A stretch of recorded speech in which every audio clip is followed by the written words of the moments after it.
Hello, Software Performance Analysis, profs and TAs.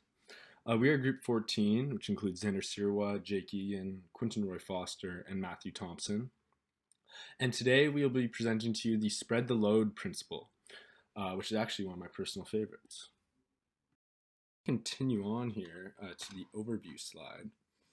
So the spread the load principle refers to distributing a set of tasks over computing resources to make processing more efficient.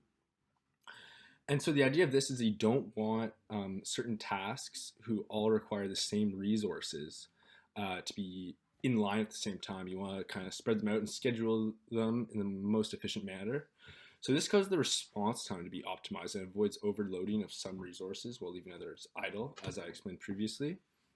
In turn, what this does is increases the availability of resources and enhances performance for the next tasks in the queue. So the way this is usually achieved is through the use of scheduling algorithms such as round robin or first come first serve.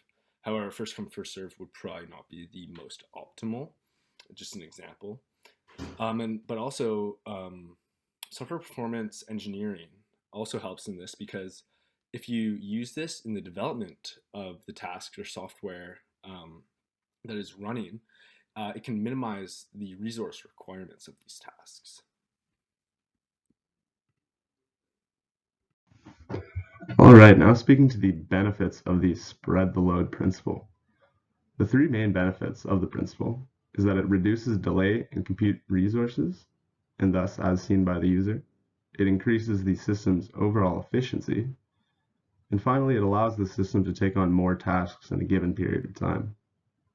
It does so by addressing resource contention delay, which refers to a conflict over a shared resource between several components.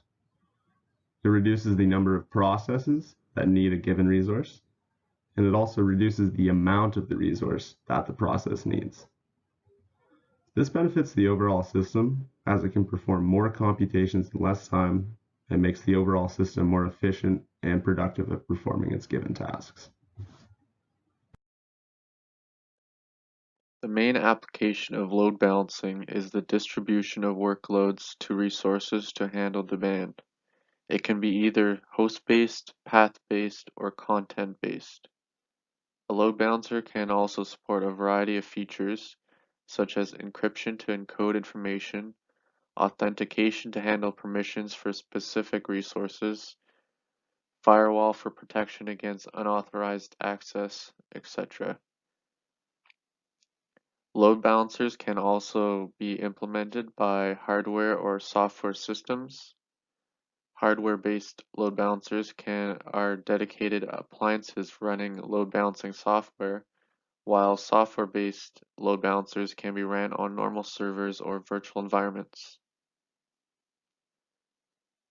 The spread the load principle can be used to improve system performance, but be aware of diminishing returns. Applying load balancing to components that are not critical to performance may have little to no effect on overall performance of the system. Use spread the load principle with system components that are critical to performance.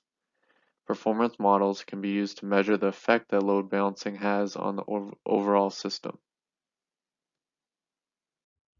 In the effort of reducing resource contention delays, many strategies have been developed. The following are some common algorithms that can be used to schedule the processes to avoid using resources at the same time. In the round-robin algorithm, requests are distributed across the server in sequential order. In the least connections algorithm, the server with the fewest current connections would receive the next request. Each server's relative computing capacity is considered when determining the one with the least connections. In the least time algorithm, a formula specifies which server should be selected for a request based on the fastest response time and the fewest active connections.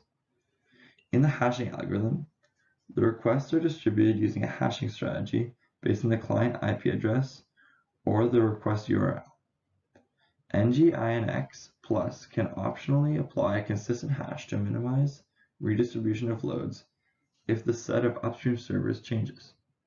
In IP hashing, the IP address of the client is used to determine which server receives the next request. In random with two choices algorithm, two servers are chosen at random, and then least connection algorithm is used to choose between the two. Although these are not all of the algorithms that can be used, these are just some common examples.